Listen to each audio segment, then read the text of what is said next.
നല്ല കയറ്റമാണ്. നല്ലപോലെ പൂമ്പൊടി എല്ലാം കൊണ്ടുവരുന്നുണ്ട്. കണ്ടോ, പൂമ്പൊടിയൊക്കെ ഇഷ്ടം പോലെ ഉണ്ട്.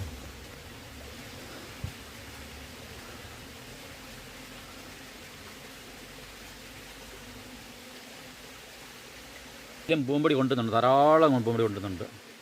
ഉണ്ടോ, മഴ ഒന്ന് ശകലം ഒതുങ്ങിയപ്പോൾ തേനീച്ചകൾ നല്ല വർക്കായി.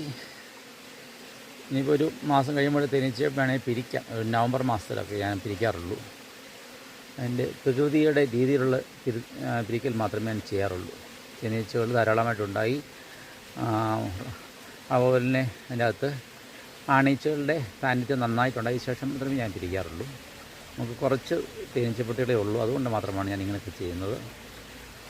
ഇത് കാട്ടീച്ചകളെന്ന് വിളിക്കപ്പെടുന്ന കരിഞ്ഞൊടിയൻ തേനീച്ചകളാണ്. നല്ല വർക്കാണ്.